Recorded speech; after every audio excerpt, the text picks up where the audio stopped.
aside po sa academic at sa behavior niya. Okay lang po. Meron po bang problema? Ay naku, mister. Wala po rin dapat problema. Kasi po si Mela, binili po siya sa klase. And even po sa mga co-teachers po, yung report nila sa akin, behavior po. Nakakatuwa nga po na si Mela ay consistent sa kanyang ginagawa, sa magandang performance niya. And even sa mga scores niya sa exam, ay mataas din po. Maraming salamat po sa pag-guide sa aming anak na si Mela, teacher. Wala ka naman po. Oo nga po, yung nakitulong po kayo sa anak namin, teacher. Walang ano man po yung trabaho po namin at tulungan sila. By the way, ito po yung report card nila. Hindi po, teacher. Thank you. Congratulations. Hindi po. Let's see. Go. One. One, two. Okay, class. Next week na ang ating final exam. Lahat po ba ay nag-start ng mag-review? Uy, siguro nire-review ka na ng mama mo, no? Kaya nga, baka mamaya mag-perfect niya yung exam. Oo nga eh. Hindi pa nga ako nakakapag-aral eh. Kasi mama ko nasa ospital siya, nakaraan pa. May sakit kasi siya.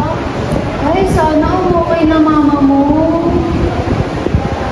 Okay, class. Kung muna unahin ang paglalaro ha, gusto ko dapat kayo ay nag-review para sa darating na exam. Kung gusto nyo magpasama sa list ng honor students, dapat kayo ay maging, ano dapat maging? Responsable. Very good. Okay, class. Mag-start po ang exam. Always remember, honesty is the best. So, alam niyo naman kung ano yung mga hindi dapat gawin during exam. Very good.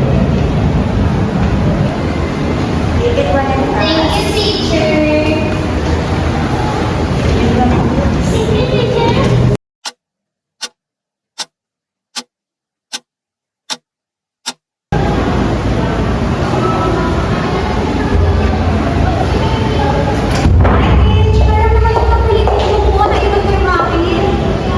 Oh, ba't mo ka problema ka? Hindi ka ba tapos mag-compute ng grades ng mga bata? Yun nga yung problema ko, teacher. Kasi ito na si Mela, bagsak siya sa subject ko. Eh, alam naman natin lahat na magaling talaga si Mela. Nagulat ako na bumagsak siya sa subject ko. Kaya pala, kahit ako nagtataka kasi yung exam ko, yung pagka-exam ako sa mga bata, kahit yung kanya, nagtaka ako na mababa yung nakuha yung score, pero nakapasa naman siya. Ano kaya nangyari sa bata mo? Ito na nga, nakausap ko yung bata at sinabi niya na gusto ko nang makausap. Alam ko kasi na ang system na active ko dito sa school, ang pinagtataka ko, bakit bumaba yung score mo sa exam? Ano kasi yung bagay ko na malaki yung percentage nito sa grade. Bagsak ka talaga sa akin. May problema ka? Hindi ka ba nakapag-aral?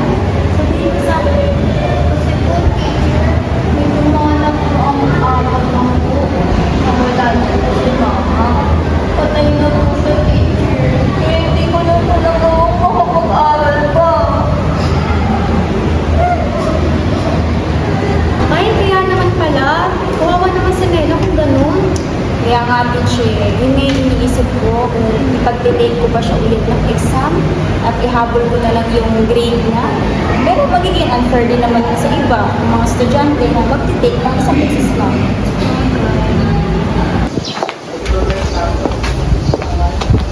Nasa dilemma situation pala ngayon si Teacher Leia, no? Oo nga eh, kailangan niyang magdesisyon ng matigil. Ikaw ba, Be? Since future educator naman tayo, gusto ko lang malaman yung opinion mo tungkol sa sitwasyon ni Teacher Leia ngayon.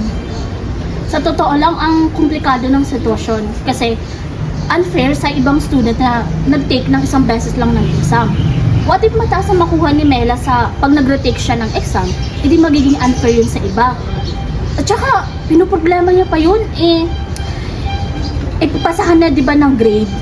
Dapat hindi na yun na iniisip. Sa bagay, may point ka dyan.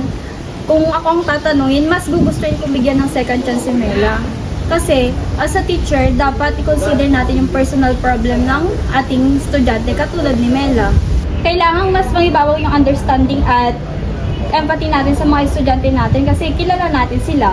At sa tingin ko, nandun pa rin naman yung fairness, lalo na nalaman ko yung sitwasyon ni Mela. Oo nga, no? Tama ka dyan, Bes. Lika na, marami pa tayong gagawin.